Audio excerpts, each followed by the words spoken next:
नमस्कार, आप देख रहे हैं सच की आवाज वेब न्यूज। मैं शशांक मिश्रा। आज हम आ पहुंचे हैं यहाँ कानपुर रोड पर बंथरा थाने पर, जहां बंथरा में 21 जुलाई को रात में ऋतिक पांडे नाम के युवक की यहाँ के दबंगों ने मार पीट कर हत्या कर दी थी। उसके बाद थाने पर वो लोग पहुंचे, उनकी कोई सुनवाई नहीं हुई।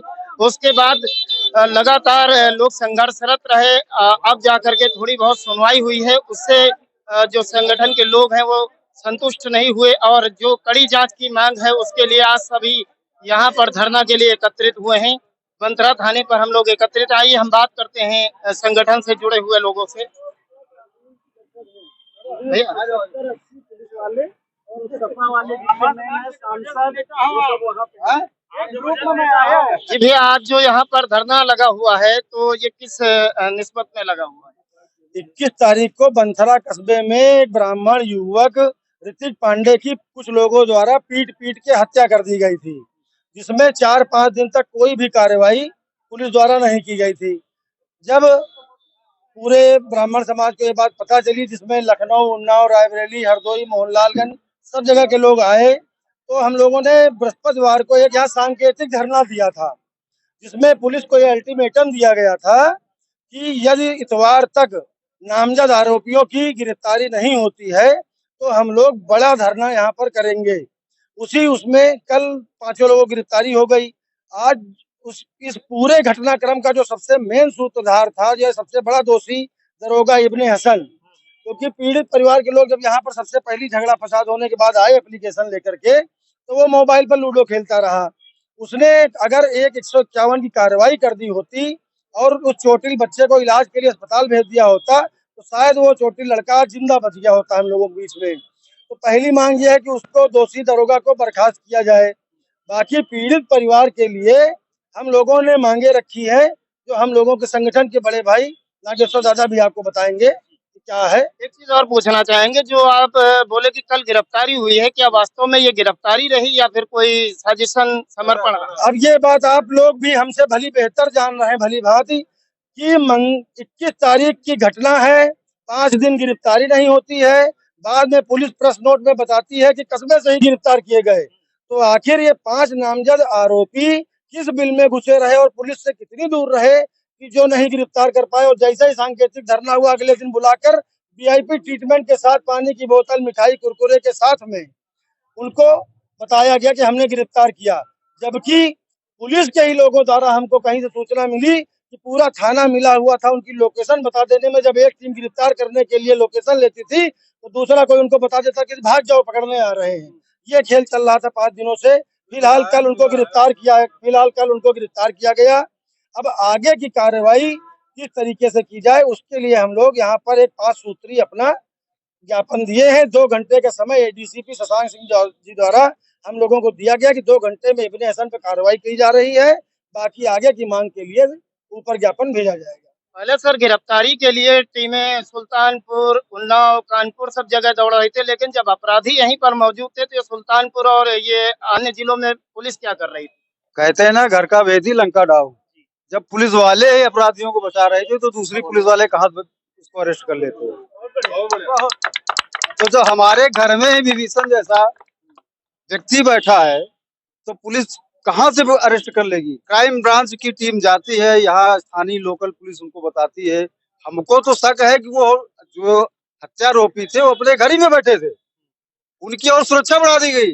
जिस बेटे की हत्या हुई उनके घर में एक भी पुलिस वाला सुरक्षा के लिए नहीं तैनात, और जो हत्यारोपी आरोपी हैं उनके घर पे पूरी पीएससी की प्लाटून पड़ी थी। ये पीएससी क्यों लगी थी जो हत्यारोपी थे उनके घर पे? अब जाहिर सी बात है, पुलिस मिली है, उनकी हत्या कर उनके जो है सुरक्षा के लिए लगी थी। भाई हम लोग यहाँ पे कोई राजनीति नहीं करने आए हैं, ना किसी पार्टी से लेना देना है। हम लोग केवल एक व्यक्तिगत, एक ब्राह्मण परिवार के बेटे की, उसके चिराग की हत्या हुई थी। हम लोग उसके समर्थन में अपने ब्राह्मण समाज के लिए लड़ रहे हैं, और जब तक न्याय नहीं मिलेगा, हमारे ऋतिक पांडे की आत्मा को शांति नहीं मिलेगा, हम लोग ऐसे ही लड़ाई लड़ते रहेंगे। एक हत्यारोपित का फेसबुक के माध्यम से एक पोस्ट आई हुई है, वो अपने आप को निर्दोष बताता घूम रहा है, इस पर क्या कहेंगे? देखो, वो तो एक इमोशनल ड्रामा उसको कह लीजिए। अगर नॉमिनेट हुए हैं तो कहीं न कहीं तो इन्वॉल्व है ही है, तभी नॉमिनेट हुए। ऐसे को किसी को फर्जी नॉमिनेट थोड़ी कर देगा। तो वो तो अपने को बचाने के लिए बोल रहे हैं। और प्रमुख मांगे क्या है जिन मांगों के लिए आप सब लोगों को यहाँ पर एकत्रित होना? देखिए, सबसे पहली हमारी जो मांग है, वैसे 5 सूत्री ज्ञापन हम लोगों ने अभी एडीसीपी को दिया है, जिसमें सबसे महत्वपूर्ण है कि जो दरोगा घटना वाले दिन यहाँ पे क्या नाम था उसका, इब्ने हसन, वो यहाँ पे मौजूद था। और जब ये घटना होती है तो यहाँ पे पीड़ित आता है और वो लूडो खेल रहा है, वो लूडो खेल रहा है, उसकी बात को तवज्जो नहीं दी या उस व्यक्ति को तवज्जो नहीं दी गई। तो अगर वो चेत जाता या उसी समय कार्रवाई कर देता तो शायद आज हम लोग जो इकट्ठा हुए हैं ऋतिक पांडे के को लेकर के, आज यहाँ इकट्ठा नहीं होना पाता। यानी कि पुलिस की लापरवाही के चलते ये बहुत घटना बड़ी बड़ी घोर लापरवाही पुलिस की और खासतौर उस दरोगा की। सबको सस्पेंड कर दिया गया, 4 लोगों को सस्पेंड किया गया, लेकिन उस हल्का इंचार्ज को अभी तक सस्पेंड नहीं किया गया।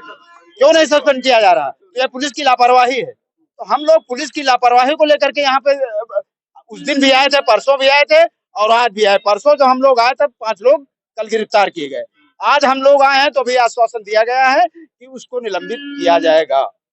लेकिन सबसे बड़ा सवाल ये उठता है ना कि वो जो दरोगा है, अगर उसी समय कार्रवाई कर देता तो ये चीज ना होती। और जो एक जातिवाद को लेकर के अफवाह फैलाई जा रही, हम लोग जातिवाद को लेकर के नहीं, हम लोग न्याय को लेकर के यहाँ पे लड़ाई लड़ रहे हैं कि चाहे जो भी हो, अगर वो पांडे ब्राह्मण परिवार है तो ब्राह्मण परिवार को सहायता क्यों नहीं दी गई, उसकी मदद क्यों नहीं की गई। और ये जो लोग अफवाहें उड़ा रहे हैं ना जातिवाद को लेकर के, ये भ्रामक तरीके से लोगों के अंदर, हम लोगों के अंदर एक दूरियां बनाने का काम। जैसे आप देखेंगे उत्तर प्रदेश में योगी जी की सरकार आई है, तो सरकार से क्या आप उम्मीद लगा के बैठे हैं? योगी जी की सरकार की जहां तक बात की जाए तो पिछली सरकारों से घटनाक्रम से पब्लिक ऊब के ही योगी जी को लेके आई थी। और उस पब्लिक में एक जो खास तबका, जो समाज का इंजन कहा जाता है ब्राह्मण समाज, सबसे ज्यादा यही खुश हुआ था कि चलो योगी जी आए, मंदिर से निकल के एक संत आया, मंदिर से निकल के एक बाबा जी आए हैं, तो अब सामान्य न्याय व्यवस्था लागू होगी।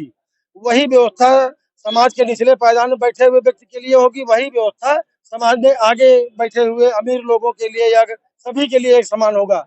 लेकिन यहाँ तो घटनाक्रम पिछली सरकार से लेकर इस साल तक 182 हत्याएं खाली ब्राह्मणों की हो चुकी हैं, 183वीं हत्या यहाँ बंसरा में उस नवयुवक की हुई है। तो इसमें ब्राह्मण समाज तो टूट सा गया है कि हम कहाँ जाएं, हाशिए पर हैं हम।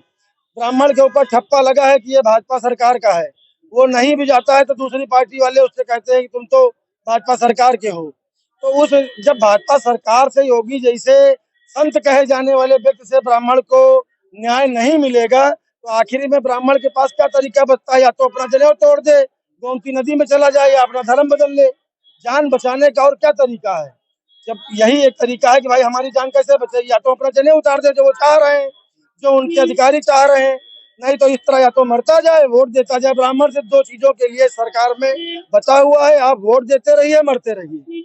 इसके अलावा अभी तक यहाँ आप पिछला घटनाक्रम इस 1 हफ्ते से देख रहे हैं, इस हत्या का, अभी तक कोई ठोस कार्रवाई बगैर सांकेतिक धरने के नहीं हुई। जब सांकेतिक धरना दिया गया तो अपराधियों की गिरफ्तारी होती है, फिर धरना दिया गया तो अब दरोगा इब्ने हसन की बर्खास्तगी की बात कही जा रही, फिर धरना देना पड़ेगा तब उनकी संपत्ति की जांच होगी। तो कुल मिला के ब्राह्मण समाज केवल धरना देने के लिए, अपनी मौत पर खड़े होने के लिए और आने वाली सरकारों को चुनने के लिए ही काम में आता रहेगा, और कोई उम्मीद इस सरकार से है नहीं। अगर कोई कठिन कार्रवाई नहीं होती है तो मेरा हाथ जोड़कर माननीय योगी जी मुख्यमंत्री उत्तर प्रदेश से निवेदन है, इस मामले में कम से कम आप ऐसा न्याय करें जो प्रदेश के ब्राह्मणों के लिए नजीर साबित हो। वरना यह मामला लखनऊ, उन्नाव, हरदोई, रायबरेली के साथ साथ देवरिया, प्रतापगढ़ तक पहुंच रहा है। विरोध की आग हर जगह सुलगेगी, जो आने वाले समय में उनको झेलनी पड़ेगी। क्या उत्तर प्रदेश में न्याय के लिए आप लोगों को इसी तरह हर एक न्याय के लिए सड़कों पे उतर कर न्याय मांगना पड़ेगा? जी हाँ, अब लग तो ऐसा ही रहा है योगी जी के उससे। मतलब आपको यही लग रहा है कि जो भी कोई घटना होगी उसके लिए, न्याय के लिए आपको सड़क पर अब आना न्याय के लिए इतने 7 दिन हो चुके हैं, न्याय के लिए अब इससे ज्यादा समय और कहाँ लगेगा, ये आप ही बता सकते हैं। लेकिन योगी जी तो कहते हैं 0 टॉलरेंस की नीति है उत्तर प्रदेश में, कोई भी अपराधी नहीं बचेगा। आप सबको दिख रहा है कि 0 टॉलरेंस की नीति क्या कर रही है यहाँ पे, आपको भी दिख रही है। 1 सप्ताह हो गया है, ये हो रहा है। अभी तक दरोगा जी का निलंबन नहीं हुआ है। मांगने के लिए आपको सड़क पर आना पड़ा, अपने आप में ये कितनी बड़ी बात है। क्या करे, ब्राह्मण समाज अब जाग रहा है धीरे धीरे। अब आगे बताएगा किस तरह के जो है इन लोगों को वोट दी जाती है और किस तरह वोट मिलती है। अभी तो लड़ाई है, आगे बहुत लड़ाई है। अब आगे ब्राह्मण समाज सोचना पड़ेगा कि जहाँ हमारा हित सर्वोपरि होगा वही वोट दी जाएगी। क्या उम्मीद है न्याय अब मिलेगा या नहीं? न्याय मिलेगा तो ठीक, नहीं मिलेगा तो ठीक, आगे हाईकोर्ट तक लड़ा जाएगा, जाया जाएगा, मुख्यमंत्री जी के यहाँ जाया जाएगा, और क्या हो सकता है। ब्राह्मणों के लिए लड़ाई लड़ी जाएगी और ब्राह्मणों के लिए कुछ नहीं किया अभी तक किसी सरकारों ने। यहाँ से सपा हो चाहे बसपा हो चाहे कांग्रेस, हर जात के लिए सबको किया। ब्राह्मण ही एक ऐसी जात रही जिसको किसी गवर्नमेंट ने, किसी सरकार ने नहीं कुछ आगे किया, न कुछ बढ़ाया। हमेशा लेकिन जो सुनने में आ रहा है कि सपा ने ही सबसे पहले इसकी आवाज उठाई है। अरे सपा उसको ऐसा नहीं है, सबसे पहले ब्राह्मण समाज यहाँ आके उठाई है आवाज, और ब्राह्मण समाज ने पहले आवाज उठाई, उसके बाद 5 लोगों को आके आराम से वीआईपी ट्रीटमेंट देके उनकी व्यवस्था की गई, उनको बाइज्जत बढ़िया ले जाके हाजिर करा दिए। अब ये समाज के लिए बड़ा दुर्भाग्य की बात है, जहाँ 1,25,000 ब्राह्मण विधानसभा सरोजनी नगर में, वहाँ एक ब्राह्मण की हत्या हो जाती है और ब्राह्मण नेता कोई जाता नहीं, केवल हमारे समाज के लोग हैं। कोई किसी भी पार्टी का ब्राह्मण नेता उसके घर नहीं गया है, क्योंकि ब्राह्मण है। ब्राह्मण को समझते हैं कि ब्राह्मण बिल्कुल बधुआ मजदूर सुदामा है, लेकिन उनको ये नहीं पता ब्राह्मण रावण भी है, परशुराम का वंशज है। ब्राह्मण सड़क पे भी उतरेगा और आर पार की लड़ाई भी लड़ेगा। ये आप देख सकते हैं ब्राह्मणों में खासा गुस्सा है शासन, प्रशासन और सरकार के लिए, जो आज न्याय की लड़ाई के लिए आप देखेंगे लखनऊ कानपुर राजमार्ग पर स्थित बंथरा थाने पर मौजूद हैं। यहाँ आसपास के जिलों से भी ब्राह्मण वर्ग आया हुआ है।